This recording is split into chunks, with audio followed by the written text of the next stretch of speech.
we're going to talk about what I consider to be one of the fundamental qualities of success. It is the principle of responsibility. And the bottom line of it is that you are 100% responsible for your life and everything that happens to you. I used to think that setting goals was the key to being successful. But the more I think about it, the more I reflect on it, the more I realize that accepting responsibility for your life is the starting point of all great accomplishment. Because until you accept responsibility, you don't set goals, and if you do set goals, you don't stick to them. You are the architect of your own destiny. You are the master of your own fate. You are behind the wheel of your own life. You are where you are and what you are because of your own conduct and your own behavior. And it's been well said over and over again that it's not the government and it's not our parents and it's not your boss and it's not your family or your bills. It's you. And if ever you want to look for the reason for the way things are going in your life, look in the mirror. And the truly responsible, high-achieving, peak-performing human being always looks in the mirror. If you want things to be different for you, it's up to you to change them. I love the old saying by Henry Ford. He said, never complain, never explain. If you don't like the way things are, change them. And if you're not willing to change them, then don't complain about them. One of the things I found, and this sometimes is hard to get used to, is the fact that no one else can live your life for you. No one else can make decisions for you.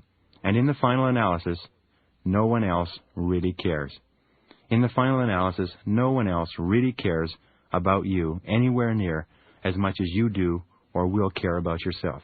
The slogan of the high achiever is always, if it's to be, it's up to me. If it's to be, it's up to me.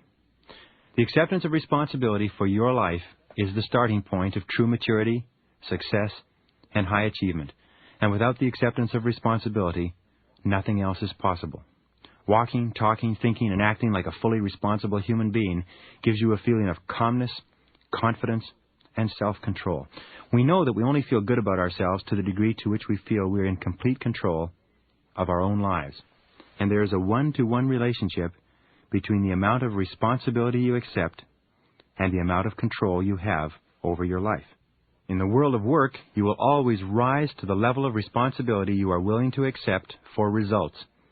Your income, your status, your security, your power will always tend to be equal to the responsibilities you take on. Emerson said you can tell how big a person is by how big their responsibilities are. This is one distinct area where winners and losers part company. Winners always look upon themselves as the cause of what happens to them. Losers are always blaming someone or something else.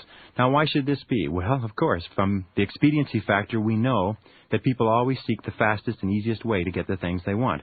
And if something goes wrong, the thing that they want is to get off the hook. So the fastest and easiest way is always to blame someone else. But when we blame someone else, to that degree, we give control of the problem to that other person. And we take control away from ourselves, and we become more negative, and we become more frustrated the more we try to make other people responsible for things in our life that we don't like. In our study of negative emotions, we found that almost all anger, all frustration, all hostility comes from the attempt to blame others for problems in our lives rather than accepting responsibility. In fact, if you stop blaming other people, you'll find that most of your negative emotions will go away. If you stop blaming your past and stop blaming your present and stop blaming your parents and your boss and your relationships, you will find that it's almost impossible to become angry if you can't blame anybody. And the way you stop blaming is to accept responsibility. The mark of the high achiever is that he or she refuses to blame anyone or anything. High achievers discipline themselves, control themselves to keep their minds calm, clear, and balanced. Interesting about balanced minds. The great psychiatrist Thomas Sass said there's no such thing as mental illness.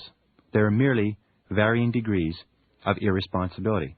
And John T. Malloy, in his book Live for Success, says that the one big difference between winners and losers, and he said, let's not mince words, let's call them what they are, is that losers never accept responsibility and winners always do. When things go well for losers, they blame it on luck. And when things go poorly for losers, they blame it on the system. But winners accept both the credit and the blame for everything that happens to them.